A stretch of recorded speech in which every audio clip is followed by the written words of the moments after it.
Hi friend, name of the unit is Study Tour 4, Subunit 4.1, The Nightingale and the Nobleman.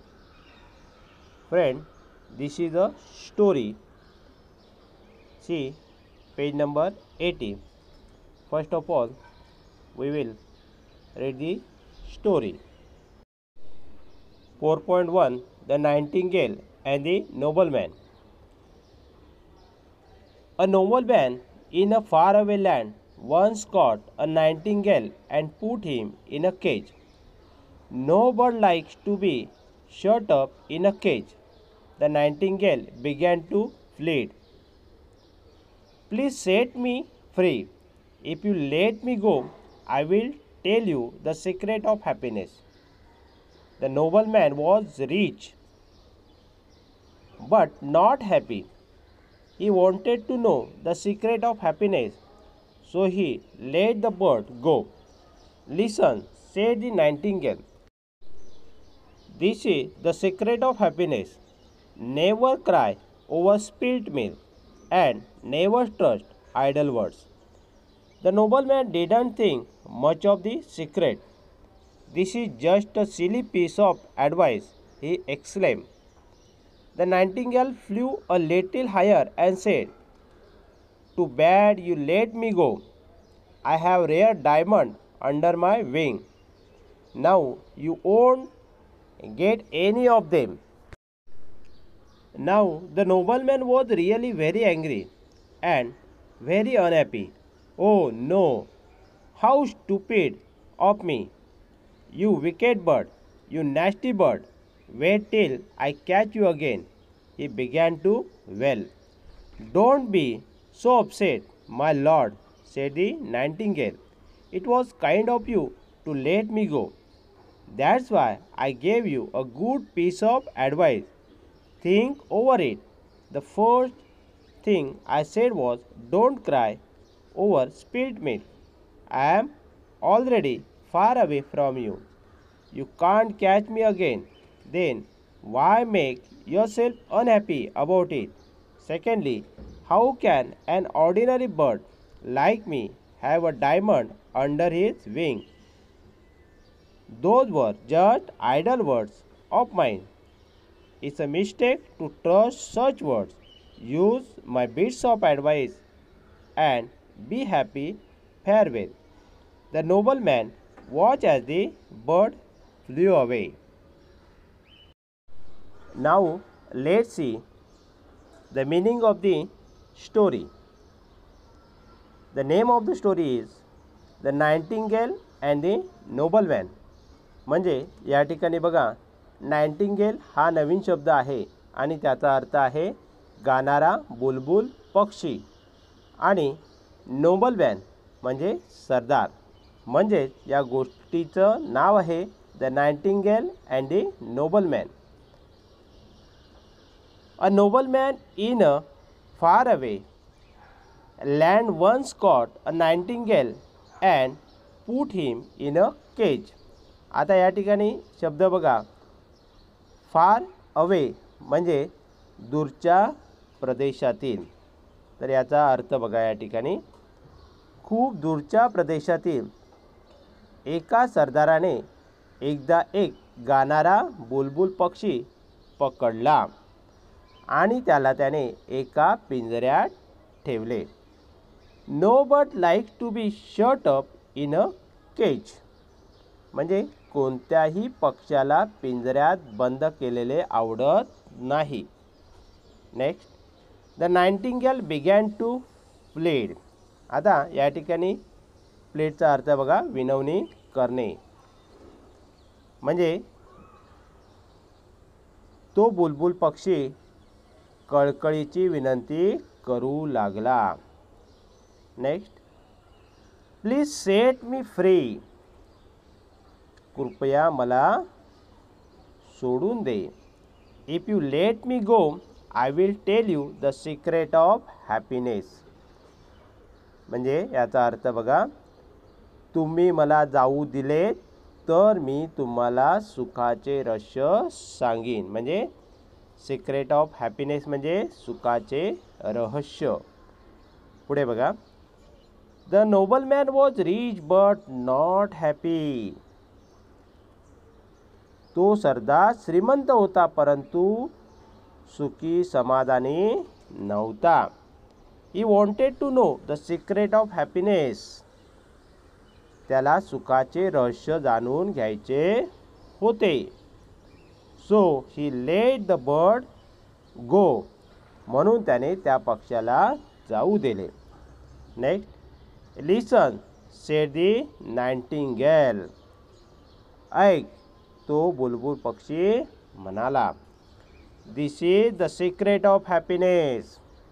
हे सुखाचे रहस्य आहे. Never cry over spilt milk and never trust idle words. या ठिकाणी बघा 2 proverb दिलेले आहेत. प्रोवर्ब म्हणजे म्हणी.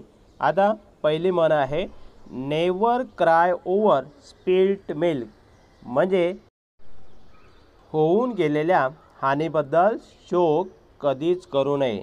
त्याच्यानंतर दुसरी म्हण आहे बघा नेवर ट्रस्ट आयडल वर्ड्स, म्हणजे निरर्थक शब्दांवर कधीच विश्वास ठेवू नये. तर या ठिकाणी याचा अर्थ आहे बघा होऊन गेलेल्या हानीबद्दल शोक कधीच करू नये आणि निरर्थक शब्दांवर कधीच विश्वास ठेवू नये. नंतर पुढे बघा. The nobleman didn't think much of the secret, म्हणजे त्या सरदाराने त्या रहस्याविषयी फारसा विचार केला नाही. This is just a silly piece of advice. आता या ठिकाणी सिली म्हणजे मूर्ख, म्हणजे याचा अर्थ हा बघा हा तर एक मूर्खपणाचा सल्ला आहे. ही एक्सलेम असा तो उद्गारला. त्यानंतर पुढे बघा. The nightingale flew a little higher and said, म्हणजे तो बुलबुल पक्षी थोडासा अधिक उंचीवर उडू लागला आणि म्हणाला too bad you let me go, म्हणजे तू मला जाऊ दिलेस हे फार वाईट केलेस. I have rare diamond under my wing. आता या ठिकाणी याचा रेअर हा नवीन शब्द आहे आणि त्याचा अर्थ आहे रेअर म्हणजे दुर्मिळ आणि त्यानंतर डायमंड, डायमंडमध्ये हिरे. तर याचा अर्थ बघा माझ्या पंखाखाली दुर्मिळ असे हिरे आहेत. Now you won't get any of them, आता तुला त्यातील काहीच मिळणार नाहीत. त्यानंतर पुढे बघा. Now the nobleman was really very angry and very unhappy, म्हणजे आता तो सरदार खरोखरीच खूप रागावला आणि खूप दुःखी झाला.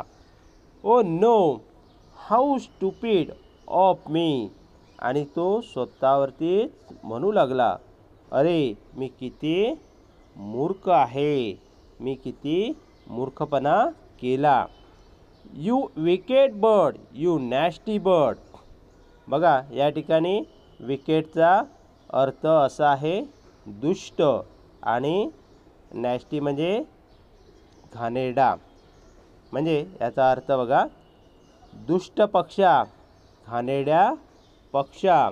Weight till I catch you again, म्हणजे या ठिकाणी याचा अर्थ बघा थांब आता मी तुला पुन्हा पकडतो. ही बिगॅन टू वेल. आता या ठिकाणी वेलचा अर्थ वेल म्हणजे आक्रोश करणे आणि तो आक्रोश करू लागला. Next. Don't be so upset my Lord sed the Nightingale, म्हणजे या ठिकाणी माय लॉर्ड म्हणजे महाराज.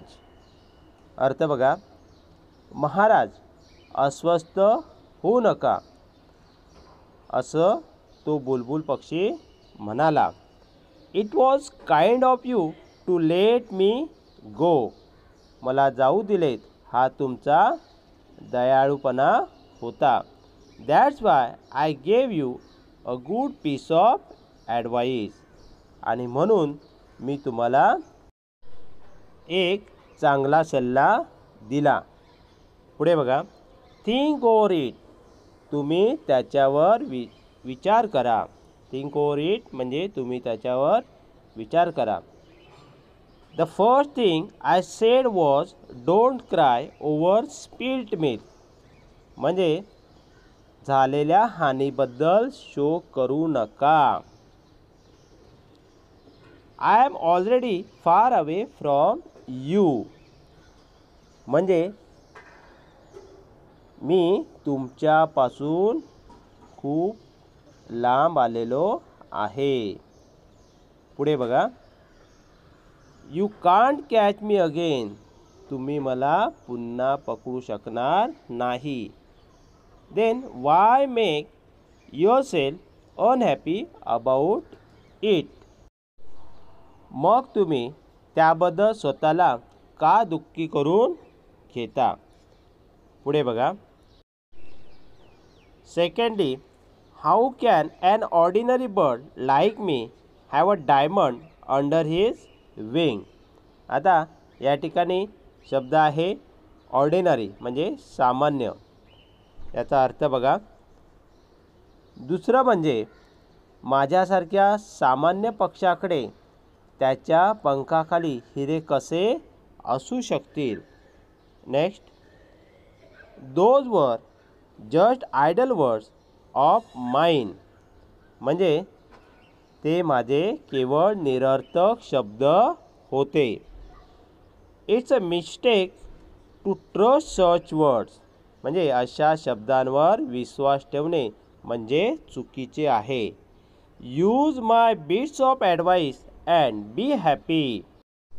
म्हणजे माझा सल्ला प्रत्यक्षात आणा आणि सुखी व्हा. पुढे बघा, फेअरवेल म्हणजे अच्छा येतो. त्यानंतर बघा, the nobleman watch as the bird flew away. म्हणजे तो पक्षी दूरवर उडून जात असताना तो सरदार तिकडे बघतच राहिला. धन्यवाद.